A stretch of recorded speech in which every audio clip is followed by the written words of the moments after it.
Boa noite, irmãos. Muito boa noite. Muito obrigado pelo convite, por estar aqui mais uma vez. Sinto à vontade no meio de vocês. Que a presença do nosso Senhor Jesus esteja conosco mais essa noite, né? Continuação a esses temas tão importantes. Antes de abrirmos a Bíblia, vamos inclinar a nossa fronte de novo para fazer outra oração ao Senhor. Obrigado, Pai querido, misericórdia, seja santificado pelo nome do Senhor. Estamos aqui humildemente para aprender a Tua Palavra, aprender o que o Senhor nos diz, Senhor Deus, a respeito dos últimos dias, a respeito dos últimos acontecimentos que sobrevirão a esta terra. Que com isso o Senhor possa nos ensinar a nos preparar, Senhor Deus, a estarmos firmados contigo, e que essas palestras sirvam principalmente para nos alertar e nos fortalecer quanto ao Senhor ser o dono do futuro, Pai. Nos ajuda a nos entregarmos, nos colocarmos em Tuas mãos. É em nome de Jesus que te pedimos e agradecemos. Amém. Primeiro texto dessa noite, para a gente poder ler e meditar um pouco aqui, encontra-se em Apocalipse capítulo 16, verso 17 e 18. Apocalipse capítulo 16, verso 17 e 18.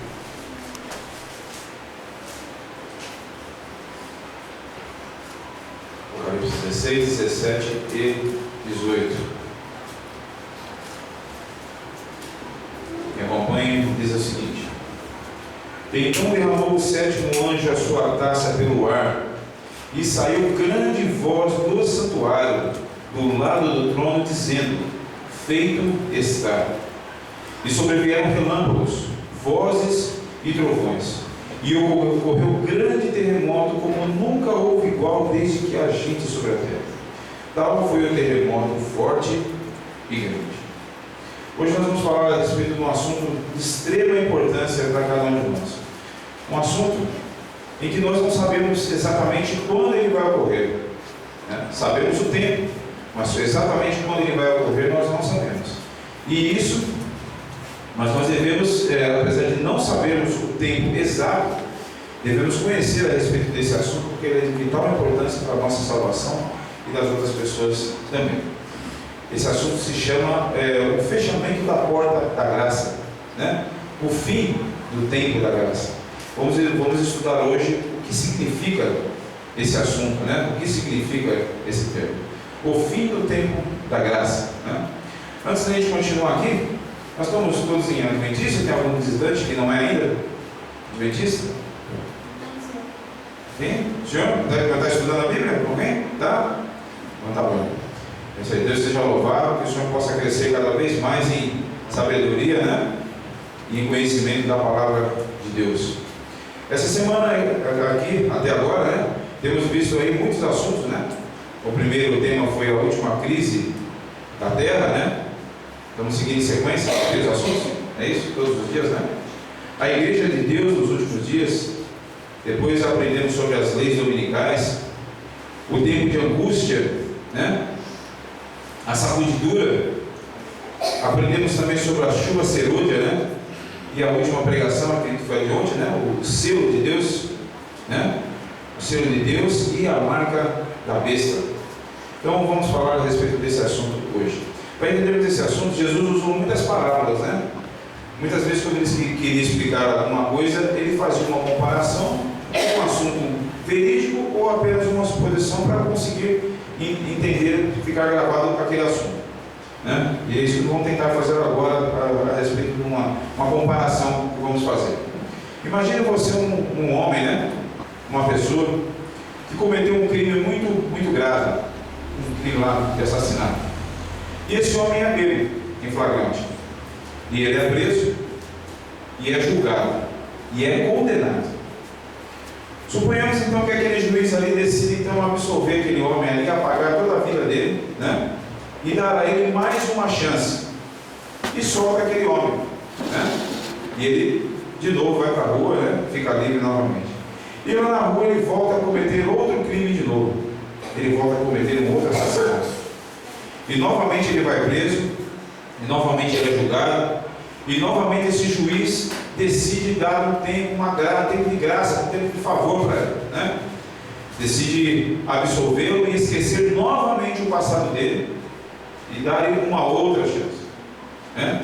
E esse homem então sai da prisão, fica bom um certo tempo, daqui a pouco ele vai e comete de novo o crime de assassinato. Novamente ele é preso, é levado perante o juiz, né? E o juiz novamente lhe dá uma absolvição, novamente apaga a vida de pecado e transgressão dele e dá uma nova chance para ele viver uma nova vida. O assunto que nós vamos estudar hoje tem muito a ver com essa história. Até quando a graça, né, ou a misericórdia de se soltar esse transgressor, esse assassino, acaba sendo uma injustiça com a vítima, né? Vai chegar um determinado tempo em que, se o juiz for misericordioso mais uma vez com aquele que errou, ele vai estar sendo injusto com a próxima vítima dessa pessoa. E é justamente isso que significa o final do tempo da graça, né? Nós estamos vivendo num tempo em que todos têm salvação, todos têm a chance de salvação, mas chegará um tempo em que a misericórdia vai ser com o pecador, com o ímpio, será uma injustiça com o justo, né? Então é aí que Deus terá que intervir para poder acabar de vez com a situação do pecado. Então, ninguém sabe quando terminará o tempo da graça, né? A mensagem de hoje nos diz o seguinte: Deus não nos revelou em que momento essa mensagem será concluída, ou quando terá o fim o tempo da graça. Isso não está revelado na Bíblia, na palavra de Deus. Sabemos que ela chegará, mas não sabemos o tempo, né? As coisas reveladas aceitaremos para nós e nossos filhos, porém não busquemos saber aquilo que foi mantido em segredo nos concílios do Todo-Poderoso, né? Foi assim também com o livro de Daniel. Teve um tempo para ele poder ser aberto e poder ser revelado, né?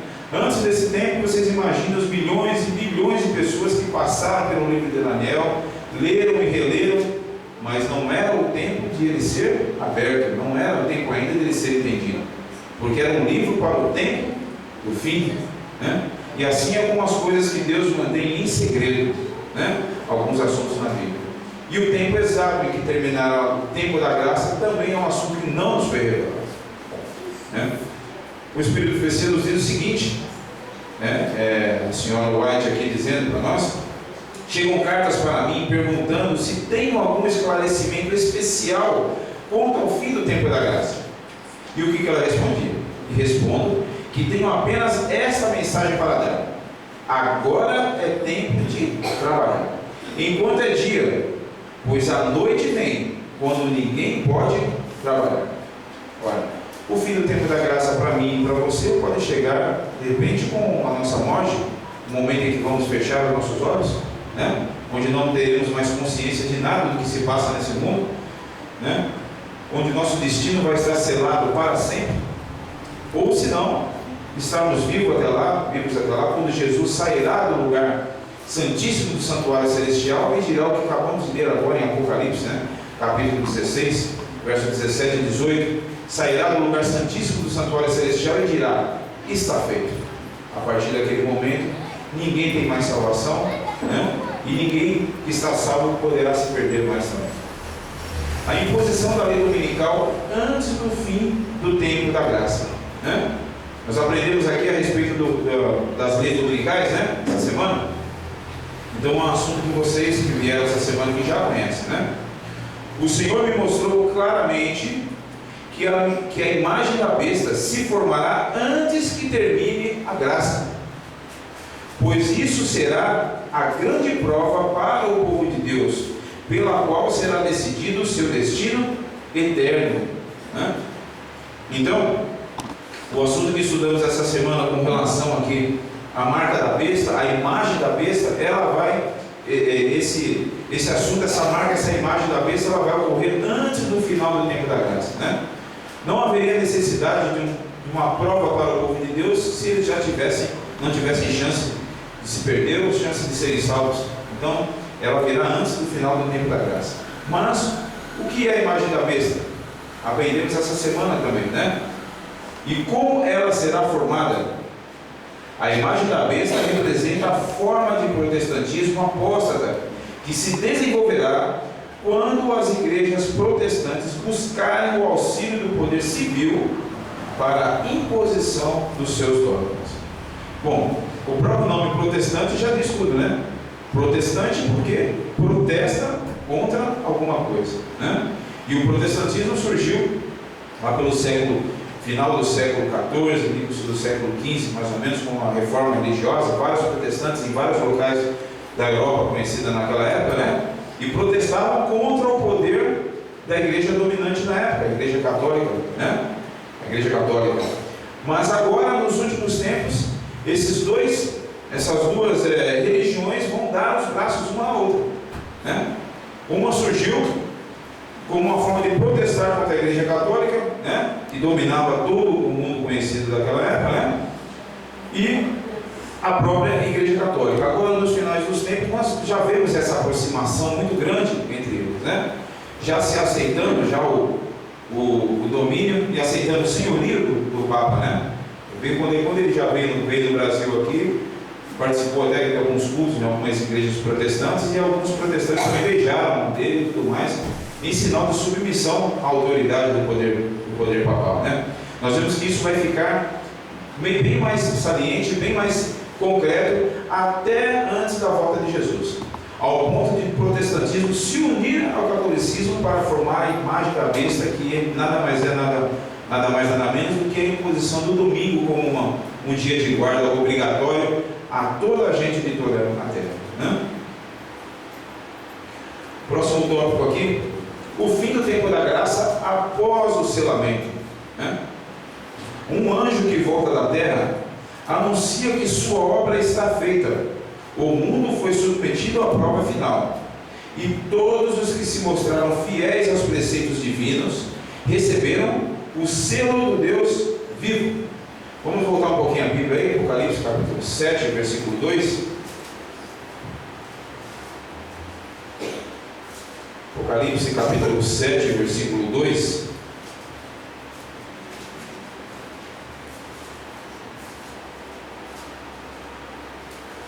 Apocalipse 7, verso 2. Vi outro anjo que subia do nascente do sol, tendo o selo do Deus vivo, e clamou em grande voz aos 4 anjos, aqueles aos quais fora dado fazer dano à terra e ao mar, dizendo: não danifiqueis nem a terra, nem o mar, nem as árvores, até selarmos em suas frontes os servos do nosso Deus. A porta da graça não se fechará antes que o povo de Deus seja selado em suas frontes, para que seja banida qualquer possibilidade de eles cometerem pecado novamente. O povo de Deus que for selado não cometerá mais pecado, porque Deus é justo. Se por acaso eles cometessem algum pecado, Jesus não está mais no santuário para interceder por eles. Por isso eles são selados antes do fechamento da porta da graça, um pouquinho antes. Aí Jesus sai do santuário e diz: está feito. E aí vão acontecer vários acontecimentos aqui que nós veremos hoje e nos outros temas também. Continuando. Então Jesus deixa de interceder no santuário celestial, levanta as mãos e com grande voz diz: feito está. Apocalipse 16, verso 17, que a gente acabou de ler agora, né? Agora, de onde vem o conceito ensinado do fechamento da porta da graça, né? Nós não vemos essa palavra na Bíblia, né? Nós não vemos nada na Bíblia dizendo e falando a respeito do fechamento da porta da graça. Mas da onde vem isso? O conceito existe e é muito forte na Bíblia, né? Vamos voltar um pouquinho à Bíblia em Mateus capítulo 25, versículo 10. Veja o que diz lá para nós, em Mateus 25, versículo 10. Mateus 25, verso 10.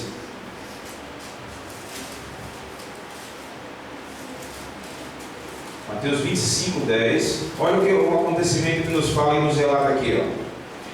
E saindo elas para comprar, chegou o noivo, e as que estavam apercebidas entraram com ele para as bodas, e fechou-se a porta, né? Essa passagem aqui, a gente sabe, né? Uma passagem bastante conhecida. da parábola das 10 virgens, né? Em que chegará um tempo em que se fechará essa porta e ninguém entra e ninguém sai também, né? Aí está um dos versículos que nos fala a respeito desse conceito de fechamento da porta da graça. O que mais? Um pouquinho mais para frente, Lucas capítulo 13, versículo 25. Lucas 13, 25.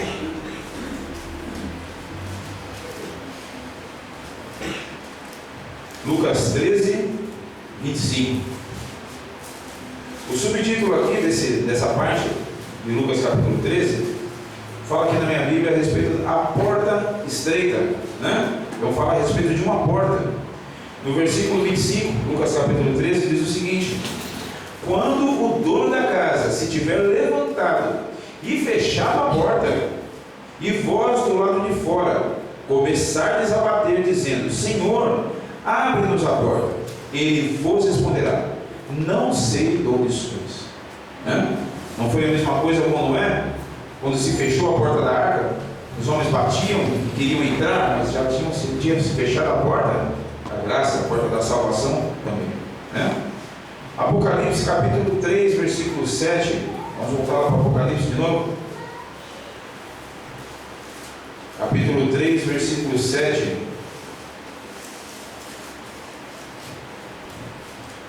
Apocalipse capítulo 3, versículo 7.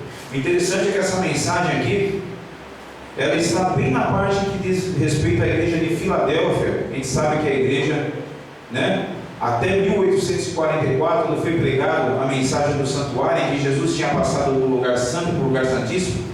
Interessante que se fale a respeito de porta justamente na época dessa igreja, não é verdade? Apocalipse capítulo 3, verso 7 diz o seguinte: ao anjo da igreja em Filadélfia escreve: essas coisas diz o santo, o verdadeiro, aquele que tem a chave de Davi, que abre e ninguém fechará, e que fecha e que ninguém abre. E mais Apocalipse capítulo 22, versículo 11 também, para esse assunto ficar bem gravado na nossa mente. Capítulo 22, versículo 11. 22, 11. Aí então, se cumprirá essa palavra que está escrito aqui em Apocalipse capítulo 22, versículo 11: após o fechamento da porta da graça, continue o injusto fazendo injustiça, continue o imundo ainda sendo imundo, o justo continue na prática da justiça, e o santo continue a santificar-se. Após o fechamento da porta da graça, o estado em que a pessoa está, ela permanecerá até que o destino, e o castigo ou a recompensa dela chegue para ela. Repentina e inesperada, vamos continuar na revista aqui. Quando Jesus deixar de interceder pelo ser humano, os casos de todos estarão decididos para sempre. Terminará o tempo da graça. As intercessões de Cristo cessarão no céu. Por fim, esse tempo virá de repente sobre todos, e os que não purificarem a mente pela obediência à verdade serão encontrados dormindo. O tempo da graça terminará pouco antes do aparecimento do Senhor nas nuvens do céu.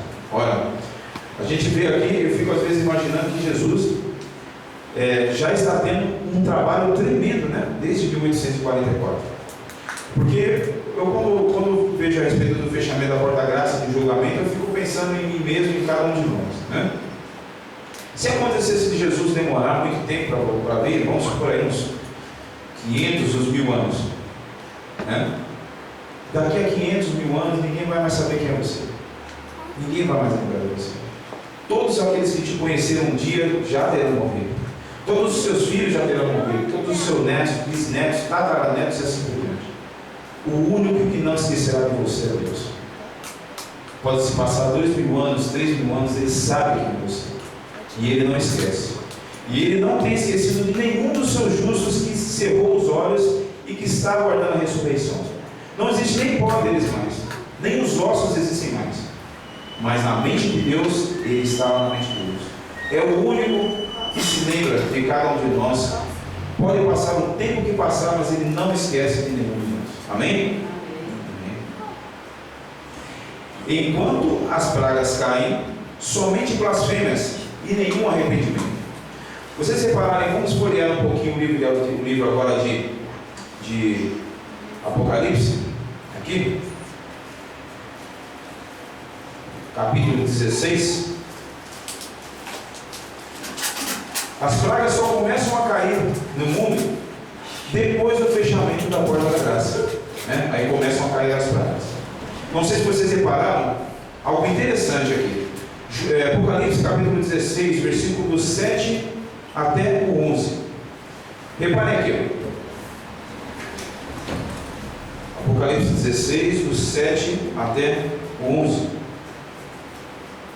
Ouvi do altar que se dizia: certamente, ó Senhor Deus Todo-Poderoso, verdadeiro e justo são os teus juízos. Versículo 8. O quarto anjo derramou a sua taça sobre o sol, e foi-lhe dado queimar os homens com fogo.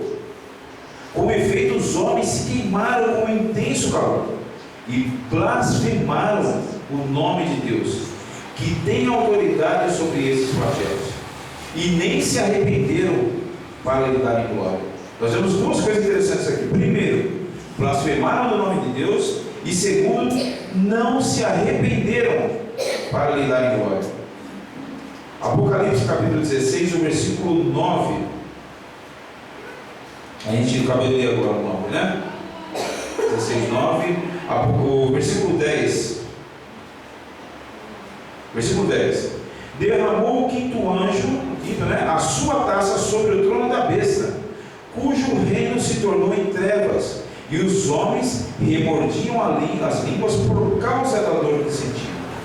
E, novamente aqui, e blasfemaram o Deus do céu por causa das angústias e das úlceras que sofriam. E, novamente, não se arrependeram de suas obras.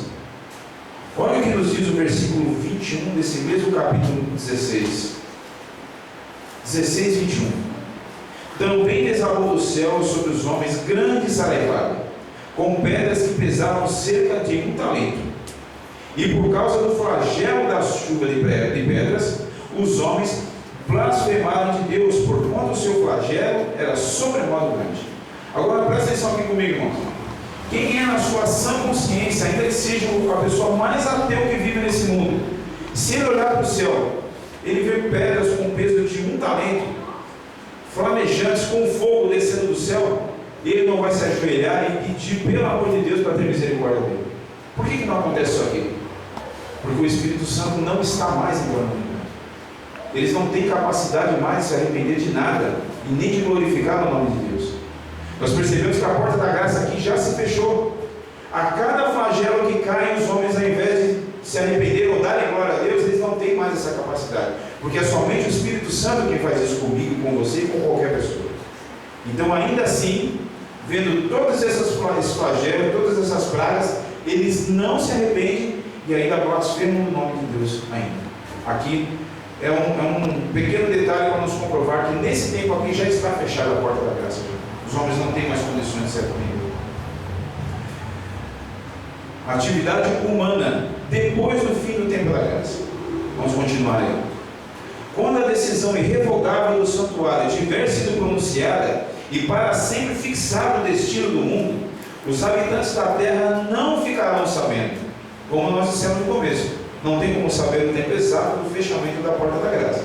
Vamos poder perceber, mas o tempo, o dia e a hora exata não saberemos.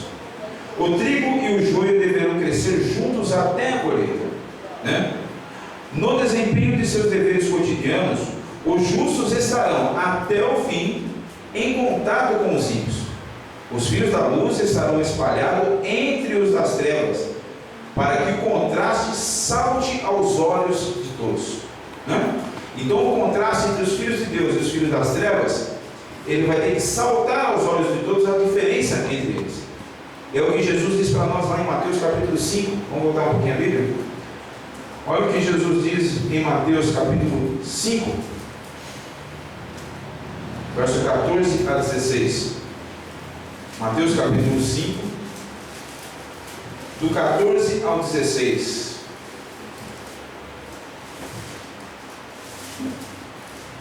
Mateus 5, do 14 ao 16. Vós sois a luz do mundo. Não se pode esconder a cidade edificada sobre o monte, nem se acende uma candeia para colocá-la debaixo do alqueire, mas o velador, e alumia todos que se encontram na casa. Assim, olha o que Jesus diz aqui, ó: assim brilhe também a vossa luz diante dos homens, para que vejam as vossas boas obras e glorifiquem a vosso Pai que está nos céus. Aqui Jesus nos fala a respeito do contraste entre os ímpios e aqueles justos, aqueles que são salvos. Aí. Líderes religiosos estarão cheios de otimismo, né? Apesar de toda a tragédia, toda a situação mundial que nós vemos, né? Existem líderes aí nas outras igrejas que estão muito otimistas, né, com relação às coisas, né? Até com relação à política e tudo mais. Mas olha o que diz aqui para nós: não importa a época, o dia do Senhor virá inesperadamente para os ímpios. Quando a vida prosseguir em sua rotina, as pessoas continuarem absortas nos prazeres, negócios, comércio e ambição de ganho, os líderes religiosos enaltecerem o progresso do mundo, e o povo estiver embalado em uma falsa segurança, então, como o ladrão à meia-noite rouba a casa que não é guardada, sobrevirá repentina destruição aos descuidados e ímpios, e de nenhum modo escaparão.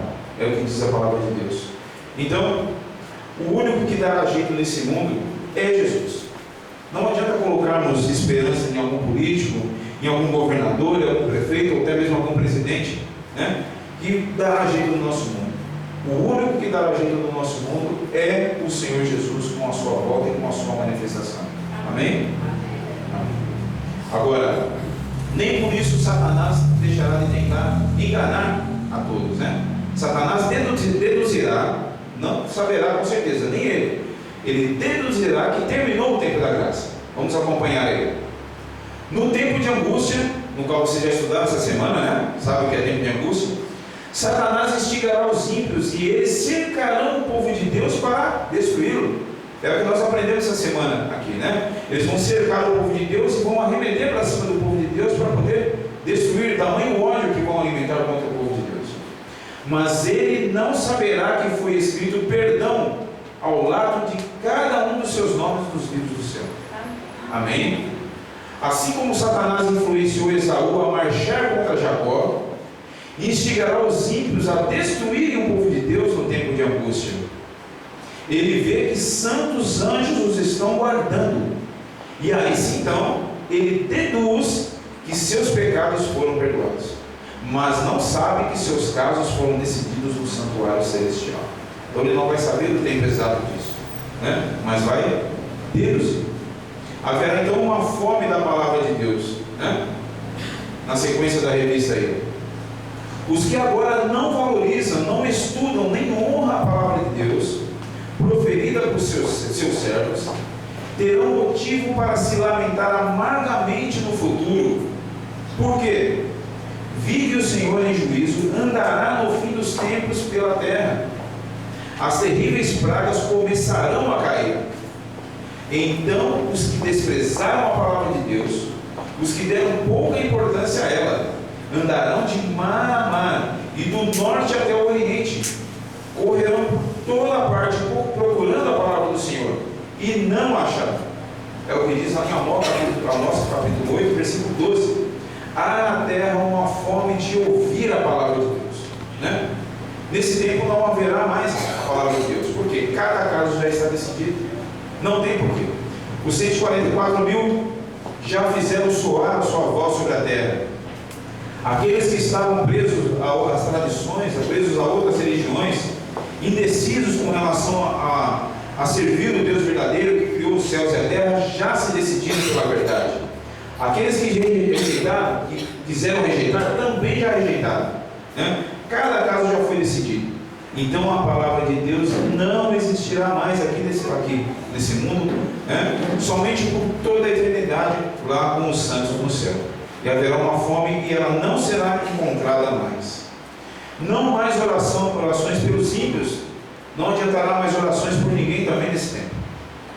Na ocasião em que o juízo de Deus estiver caindo sem misericórdia, como será invejável para os ímpios a posição dos que habitam no esconderijo do Altíssimo, conforme diz lá no Salmo 91, né?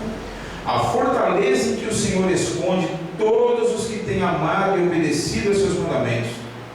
Nesse momento, a condição dos justos será realmente invejável aos que estiverem sofrendo por causa de seus pecados, né? Mas a porta da graça estará fechada para os ímpios e para sempre. Depois que terminar o tempo da graça, não serão mais oferecidas orações em seu favor, né? Não haverá mais as orações pelos ímpios, né? De intercessão, subindo como um cheiro suave por intercessão pelos ímpios mais. Não haverá mais esse tempo, porque Jesus não está mais no santuário. O caráter não pode ser transferido. O Senhor vem com poder e grande glória. Será então o seu trabalho fazer completa separação entre o justo e o ímpio. Mas o óleo não pode ser transferido para o vaso dos que não o têm, né? Então o óleo, que é o Espírito Santo, não pode ser transferido para mais ninguém. Quem tem, tem. Quem não tem, infelizmente já está perdido e decidido o seu caso, né? Nós vemos agora um assunto bastante interessante aqui para a gente finalizar. A gente até vê muitas pregações por aí, né? Dizendo que haverá um tempo de 1000 anos de paz, né? Na terra, depois que os ímpios forem arrebatados, um arrebatamento secreto. A gente vê muitas pessoas pregando por aí disso, né?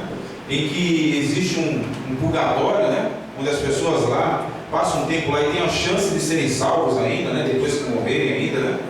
Essa doutrina não é bíblica, não existe isso, né? Não existe 1000 anos de paz, existe 1000 anos onde Satanás estará preso nesse mundo, passeando por esse mundo, né? E os santos vão estar com Deus no céu. Um outro tempo de paz e onde as pessoas têm a chance de se arrepender ainda, não existirá. Devemos aproveitar ao máximo nossas oportunidades atuais agora. Não nos será concedido outro tempo de graça para que possamos nos preparar para o céu. Enquanto há vida, ainda há esperança, né? Então, hoje é o tempo de trabalharmos para Cristo. Hoje é o tempo de graça. Essa é nossa única e última oportunidade para formar um caráter que nos habilite para o futuro lar, que o Senhor preparou para todos os que obedecem aos seus mandamentos. Não haverá um tempo de graça depois da vinda do Senhor. Isso não existe na Bíblia. Os que dizem que haverá estão enganados e iludidos, e enganando a outros também, né? Vou abrir um parênteses aqui. Antes que Cristo venha, a situação será semelhante à que existiu antes do dilúvio. E depois que o Salvador aparecer nas nuvens do céu, ninguém terá outra oportunidade de obter a salvação. Todos terão tomado a sua decisão, né? Eu oro para que Deus possa, com cada um de nós que está aqui, todos os nossos irmãos, muitos dos meus familiares e meus amigos ainda, que Deus possa olhar para mim e para você e apontar e dizer: vinde bendito do meu Pai, entre no reino que está preparado desde a eternidade, né? Vinde bendito do meu Pai, entre no reino, entre, está preparado desde a eternidade. É isso que eu oro por cada um de nós, irmãos, por vocês, por mim, por aqueles que não conhecem ainda a palavra de Deus e que ainda vivemos nesse tempo de graça e que temos a chance ainda de pregar a eles e eles possam aceitar, não é verdade? A oração, para nós finalizarmos, qual é a oração que nós devemos ter nessa noite? Oremos para que a nossa fé seja mais consistente e vibrante para suportar as dificuldades dos últimos tempos, porque precisaremos de oração, precisaremos de preparo, precisaremos exercitar a nossa fé. E Deus tem dado a oportunidade de exercitar a nossa fé dia a dia. Essa semana aqui, na segunda-feira, o meu filho passou mal, comeu uma coisa na escola lá que fez muito mal para ele. Um simples salgado que ele comeu lá na escola e fez mal para ele, né? Apesar do pai e da mãe já cansado de falar que ele tem que comer, mas ele é um pouco teimoso, ele nem come. E ficou 2 dias internado no hospital, né? Com infecção intestinal e tudo mais. E aí eu fiquei pensando E comentei até com a minha esposa, né? Falando assim para ela: como é que está a nossa fé? E se de repente Deus, ele ficou muito mal mesmo, e se de repente, Simone, Deus pedisse o nosso filho hoje, como é que ia ser? Será que nós estamos preparados para aceitar alguma coisa dessa? Será que a nossa fé está tão firme em Deus assim, que se acontecesse algo desse tipo hoje, nesse momento aqui, nós ainda iríamos glorificar a Deus, e entendermos que Ele usou de misericórdia, de repente, para meu filho não se perder no futuro? Será que nós saberíamos entender como Abraão entendeu, e foi pedido o seu filho para que entregasse a Cristo, para que entregasse a Deus? Então, é esse tipo de fé que Deus quer de nós para esses últimos tempos. Uma fé inabalável, uma fé segura, uma fé em que Satanás não poderá de maneira nenhuma nos tocar, porque anjos de Deus vão estar em volta de mim e de você e de todo o povo de Deus. Esse é o meu pedido e minha oração para mim e para você, que nós estejamos preparados para esse momento. Amém?